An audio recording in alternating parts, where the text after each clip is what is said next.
I'm not sure if I've ever told this story to anyone. Not fully. People knew bits and pieces. They saw me sweeping floors or sitting quietly at the corner of the park, feeding pigeons with my calloused hands. But no one ever stopped long enough to ask, "What happened to you, old man?" And maybe that's just life. People are too busy. Or maybe they're afraid of sad stories because they remind them of their own wounds. My name is Peter Sullivan. I was born in a small mining town in the cold hills of Pennsylvania, sometime around 1948. We didn't have calendars in the house, just the sun and the whistle of the coal train passing by each evening. I never knew my father. My mother said he was a kind man, but kindness doesn't always pay the bills. He left one morning and never came back. Some say he died in the mines.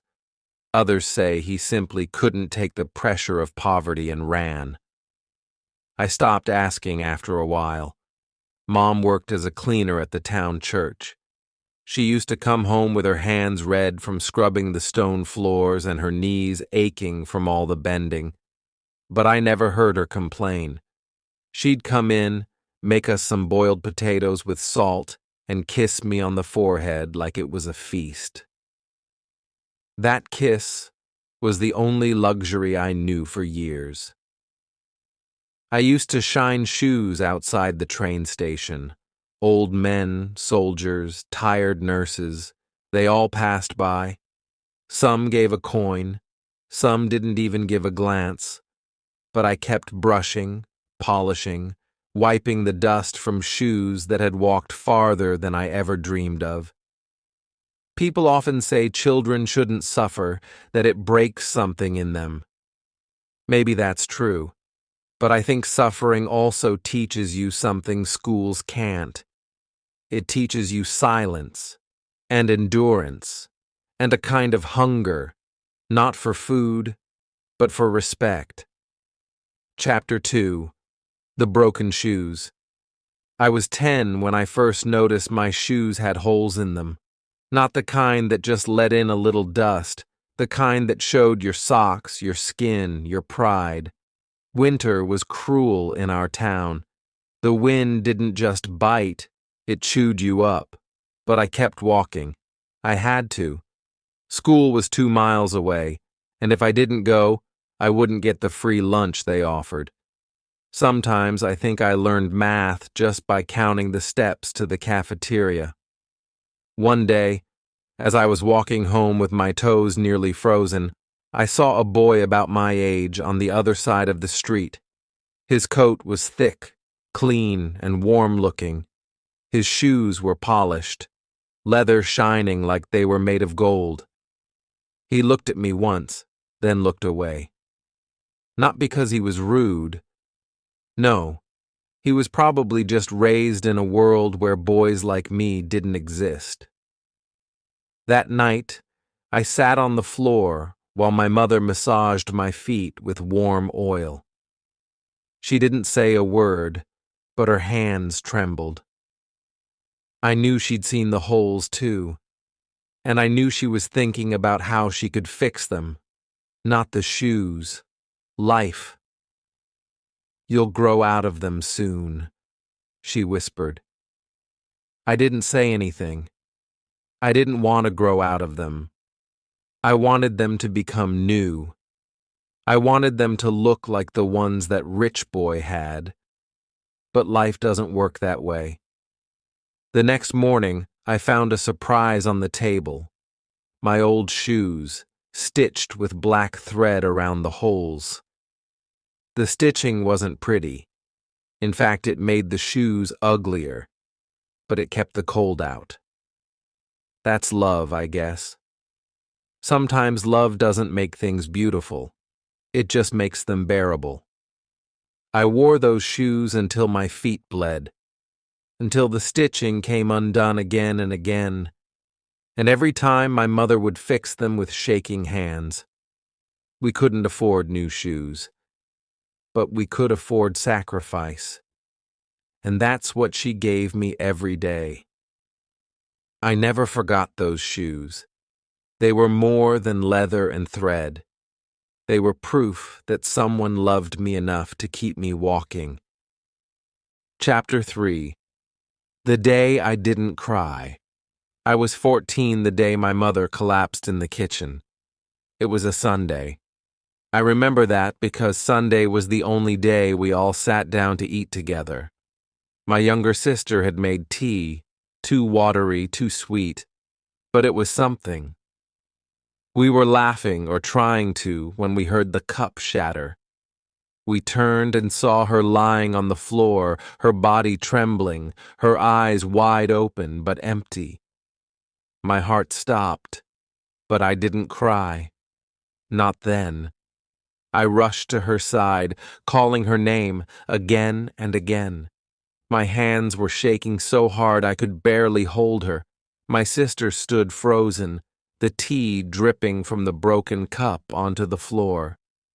We didn't have a car. We didn't have money for an ambulance. So I ran, barefoot, 3 blocks to borrow a neighbor's bicycle. I carried her on the back, her head resting on my shoulder, her body too light for someone who had carried the weight of our lives. The clinic was crowded, dark, and smelled of sweat and antiseptic.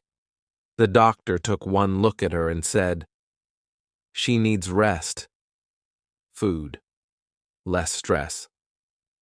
I wanted to scream. Less stress? We didn't have that luxury. My mother worked 16 hours a day just to keep a roof over our heads.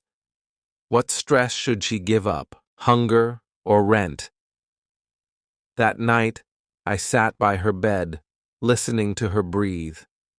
Her face looked so small, like a child's. She whispered, "Don't worry, I'm fine." But I knew better. I stayed awake, counting the seconds between each breath. I was afraid one of them might be her last. Still, I didn't cry, because I knew if I started, I might never stop. Instead, I promised myself something. I would grow up fast. I would become something, someone. I would not let this world chew my mother up and spit her out like she was nothing. That was the day I stopped being a boy. Chapter 4. The Library Key. I still remember the first time I held the key to the town library. It wasn't made of gold. It was just a small old bronze key on a rusted ring, handed to me by a janitor who barely spoke 3 words a day. But to me, it felt like the world had cracked open just enough to let me in. After my mother's collapse, something shifted in me. I couldn't be a child anymore. I started waking up before sunrise to deliver newspapers, walking 10 blocks with aching feet and a bag twice my size. After school, I swept the local clinic for coins, and in between, I studied, harder than anyone I knew. But I needed books, real ones, the kind that smelled like old pages and told the stories of people who had crawled out of holes deeper than mine. That's when I met Mr. Harvey, the town librarian. He was old, had a long nose and thick glasses, and most kids were scared of him. But I wasn't. I went to him and asked, "Sir, can I come here early? Before it opens?" He looked at me like I'd asked for the moon. "What for?" "To study. I want to be a doctor." He stared at me a long time, then said, "You come tomorrow, 6 a.m. sharp." That next morning, he gave me the key. From that day, the library became my second home. I read everything I could find: biology books, anatomy charts, even dusty old medical journals I could barely understand. I wrote notes, drew diagrams, memorized every word. Sometimes I sat on the floor until my legs went numb, reading by the weak sunlight that crawled in through the old windows. And sometimes, when I was alone, I whispered my dream out loud, like a prayer. I will become a doctor. I will save lives. I will save my mother. I had no tutor, no guidance counselor, just a key, a pile of books, and a heart full of fire. And that was enough, for now. Chapter 5. When the world turned its back. I wish I could tell you the road got easier, that once I found the key to the library, life welcomed me with open arms, but it didn't. Life, it seemed, was still testing me, every single day. One evening, as I was leaving the library, I saw my mother sitting outside the clinic. Her face looked pale, lips cracked, and her hands trembled as she held a paper cup of tea. The doctor had told her to rest, but she was still stitching clothes for neighbors, still pretending she wasn't in pain.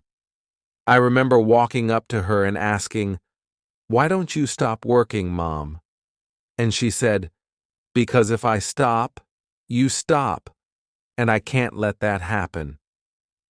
That night, I cried into my pillow until my chest ached. I hated seeing her like that. I hated how quiet our house had become, like it was always waiting for something terrible to happen. But still, I studied. Sometimes I didn't eat dinner. Sometimes I sold the bread we had to buy more ink for my pen. One time I fainted during class, and they sent me home. The teacher asked if I was sick. "No," I said. "I'm just tired."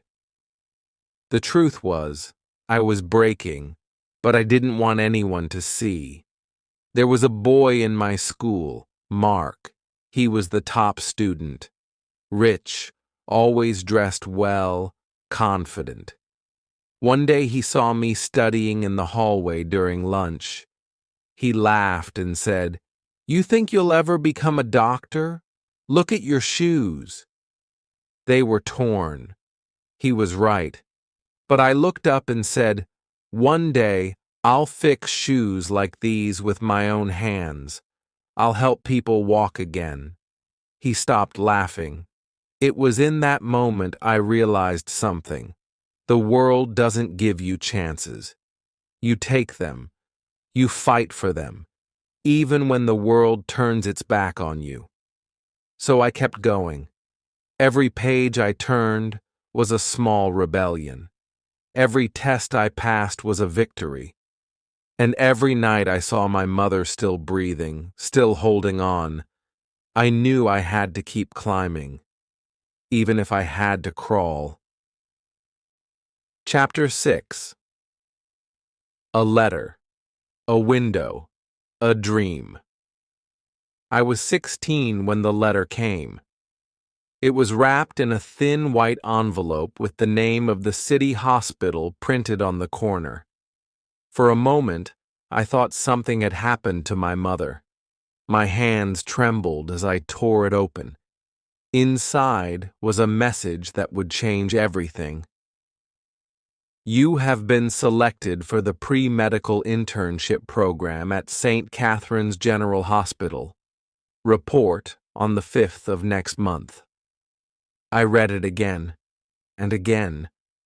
My eyes filled with tears, but this time they weren't from pain. They were from a feeling I had never known before, hope.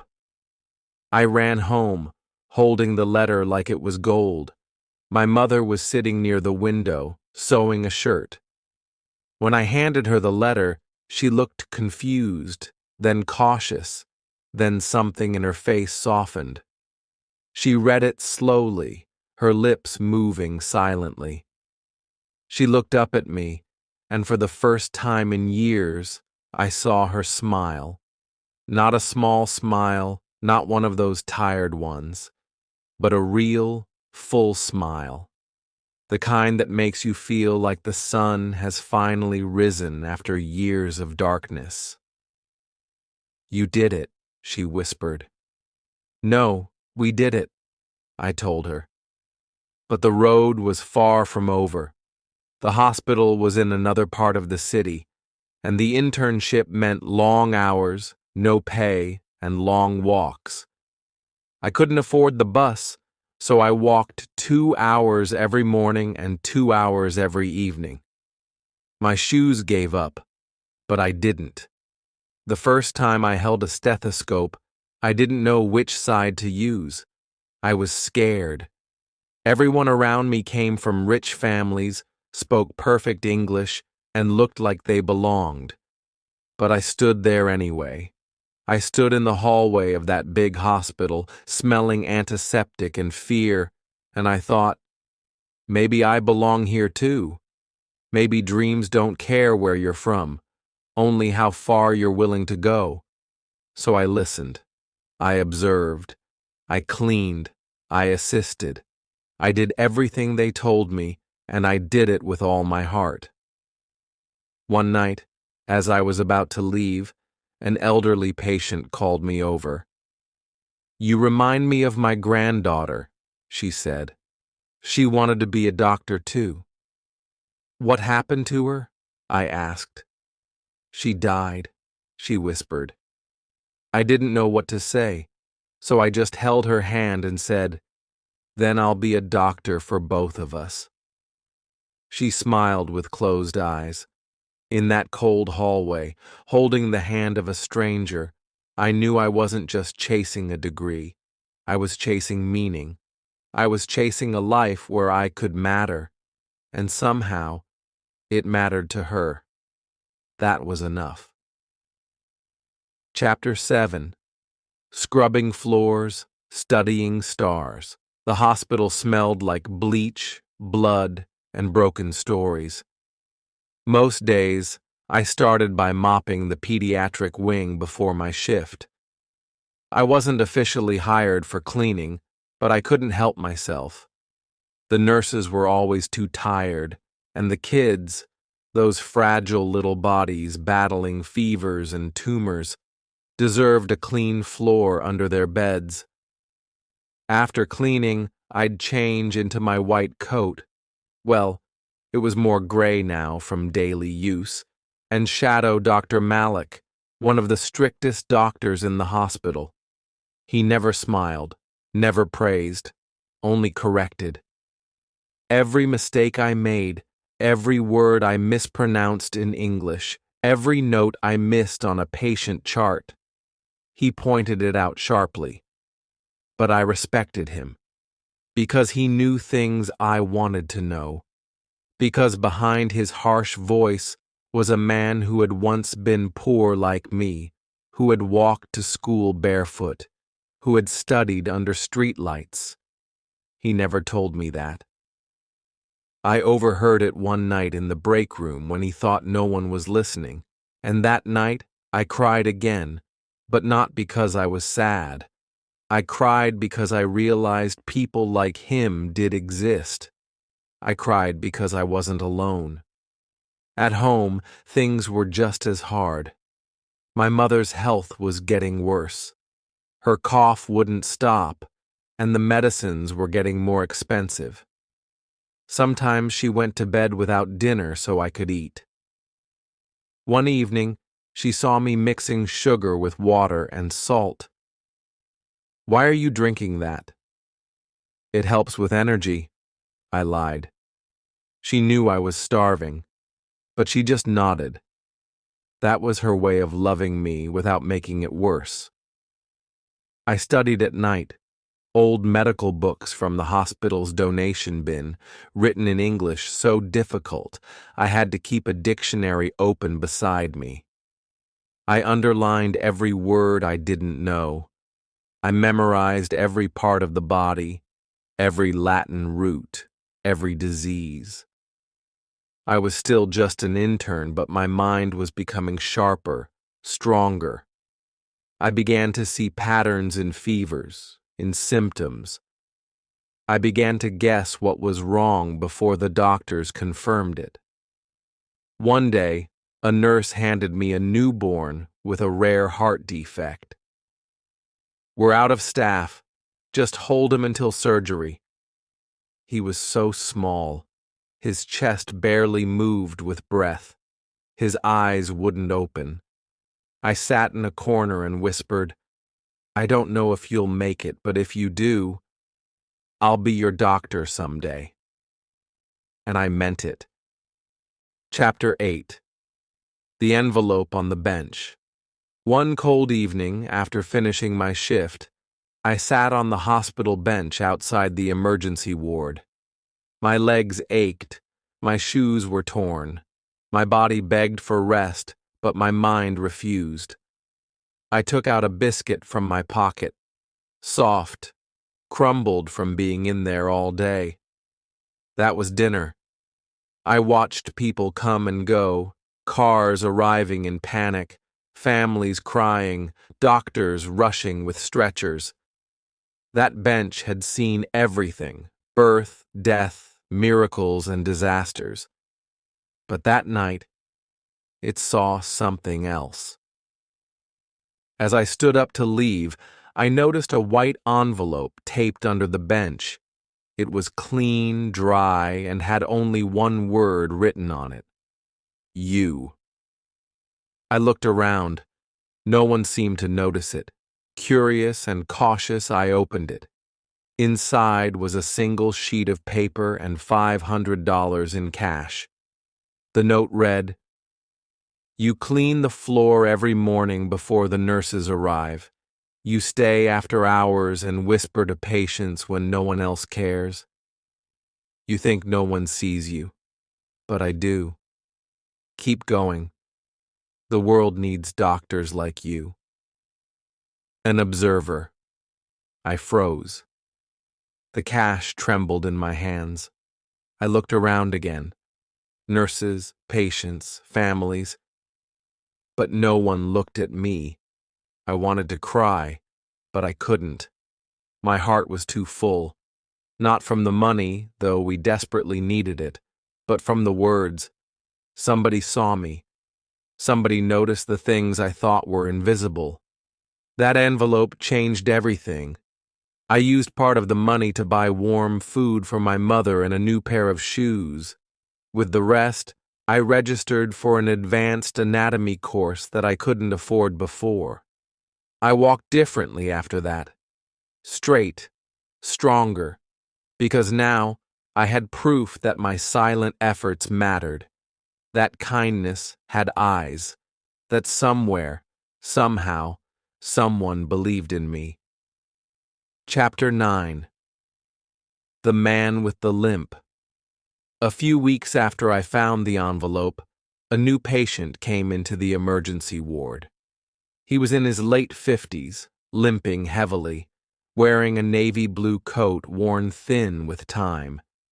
His face was sharp, his voice deep, but there was a warmth behind his eyes.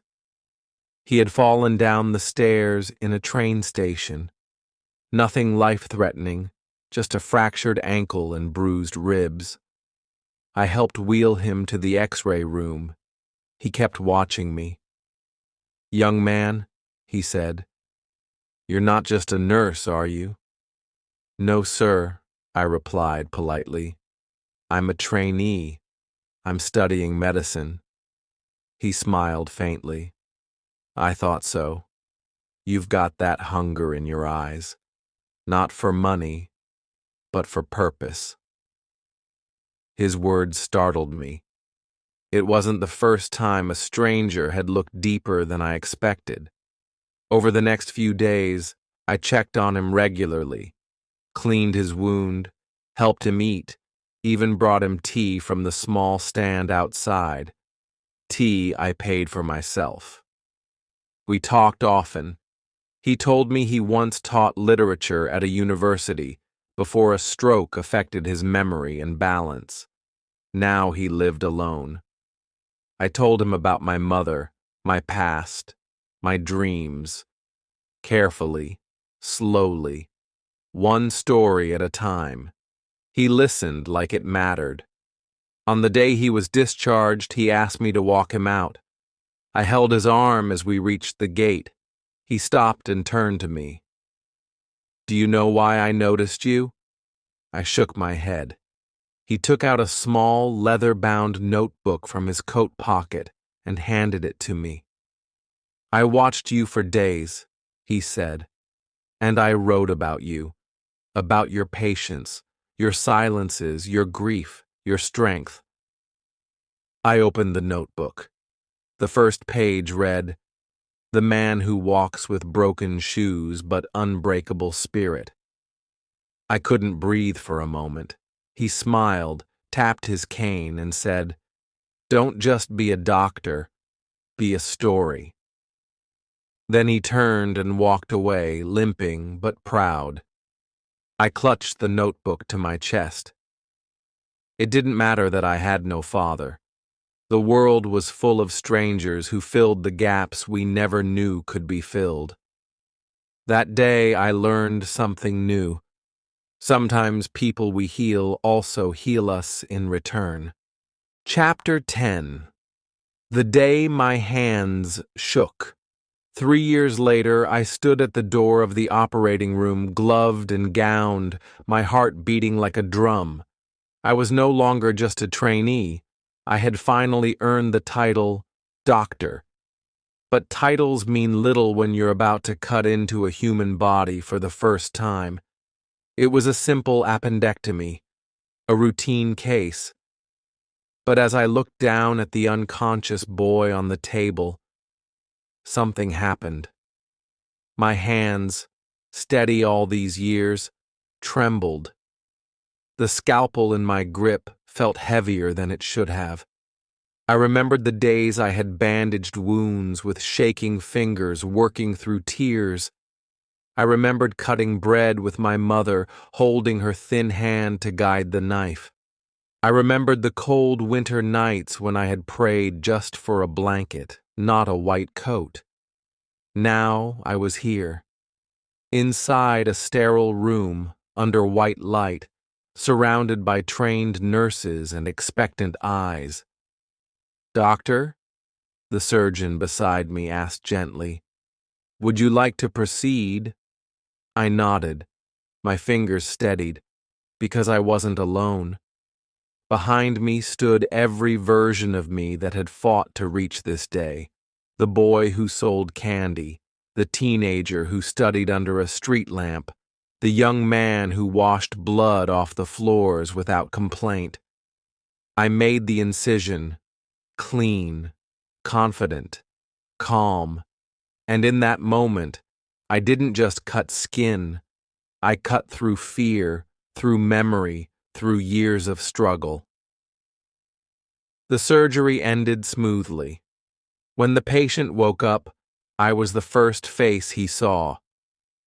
"You did it?" he asked, half groggy. "Yes," I said, smiling, "and so did you." He looked confused, but I didn't explain, because I wasn't just healing his body. I was healing my own past. That night, I sat in the hospital garden alone. I looked up at the sky, and for the first time in years, I felt light.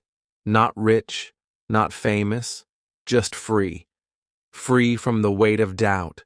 Free from the voices that said I'd never be more than a cleaner's son. Free from the fear that I'd lose myself along the way. I took a deep breath and whispered, "Mom, we made it." Chapter 11.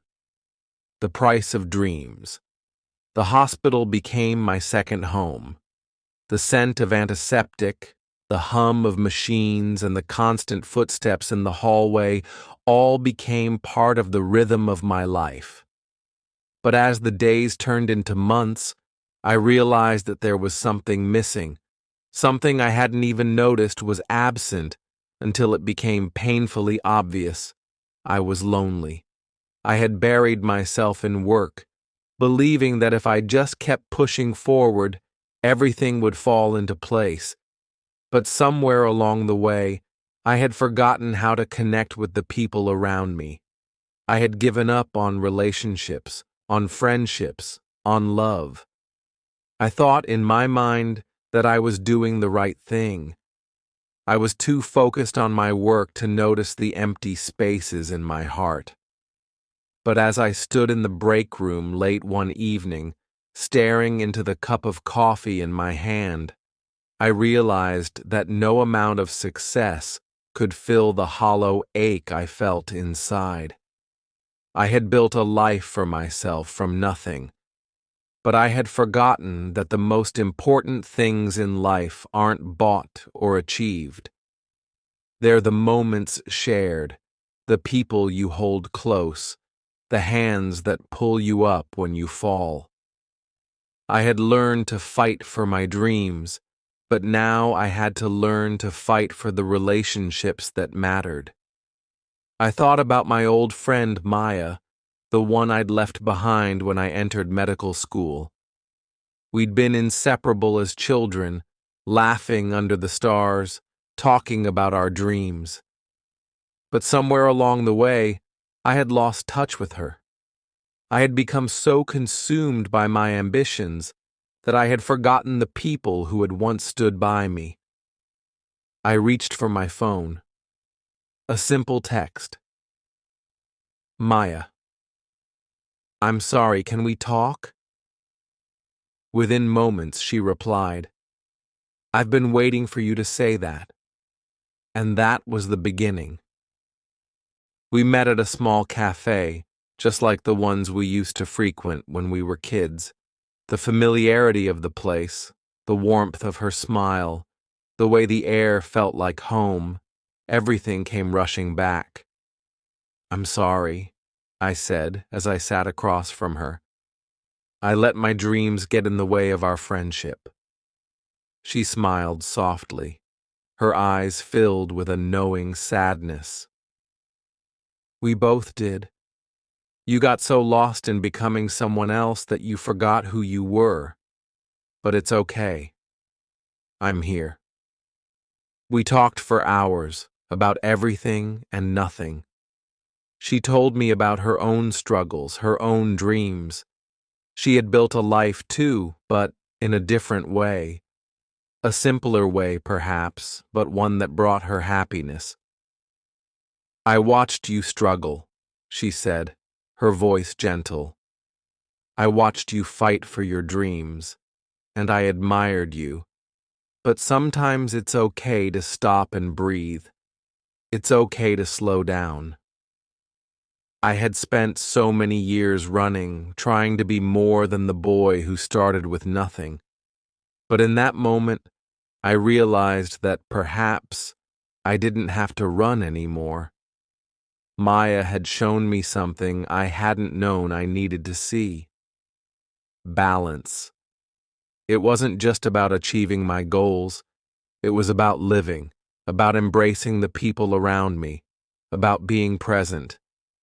I could still be a doctor, a person who healed others, but I could also be a friend, a son, and maybe, one day, something more to someone.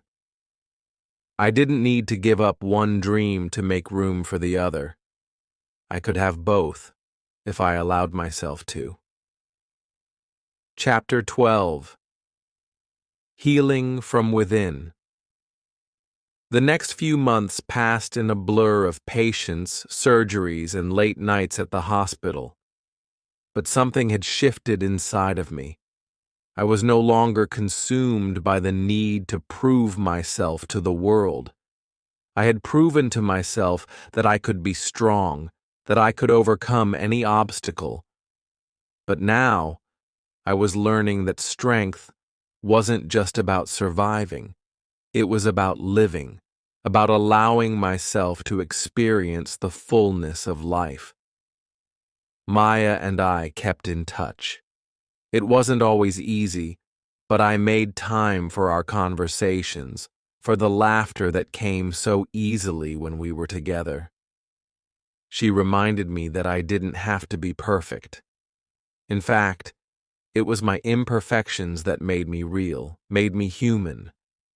She taught me that life was not a race to be won, but a journey to be experienced. And sometimes that meant taking detours and letting others in. One evening, as I walked out of the hospital after a particularly long shift, I received a call that changed everything. "Doctor Assad, it's your father. He's been in an accident."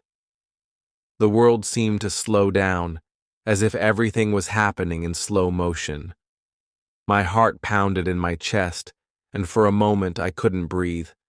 My father, who had always been so strong, so resilient, was lying in a hospital bed fighting for his life. The same man who had once held me in his arms, who had whispered to me that I could become anything, was now on the edge of death. I rushed to the hospital, my mind racing with thoughts of regret. Regret that I hadn't been there for him more. Regret that I had focused so much on my career and my dreams that I hadn't been present for the man who had given me everything. As I stood by his bedside holding his hand, I realized something. Life was fragile. It was fleeting.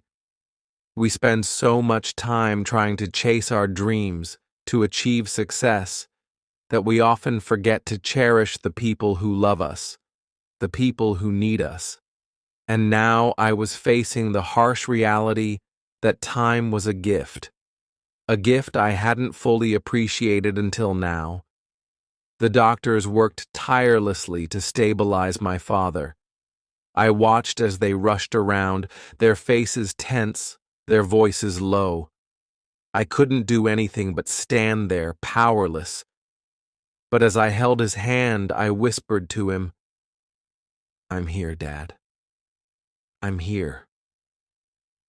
He didn't open his eyes, but his grip tightened around my hand.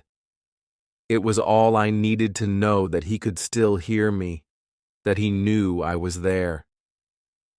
The days that followed were the hardest of my life. I spent every waking moment by my father's side, praying for him, hoping for a miracle. But despite the odds, my father didn't make it. He passed away quietly in the early hours of the morning, surrounded by the people who loved him. It was a pain like no other. The loss of a parent, of someone who had shaped you, guided you, and loved you unconditionally, was unbearable. But through the grief, I realized something that brought me a sense of peace. My father had given me everything. He had given me the strength to become who I was. He had taught me the importance of perseverance, of hard work, and of dreaming big. But he had also taught me the value of love, of family, of the moments that matter most. And now, it was my turn to live by that lesson. Chapter 13. Rebuilding. The funeral was a blur of faces, of kind words, of people coming together to mourn the man who had touched so many lives. But amidst the sadness, there was a sense of unity, a sense of peace. My father had lived a full life, one that had left a legacy, and now it was my turn to carry that legacy forward. In the weeks that followed, I took some time off from work.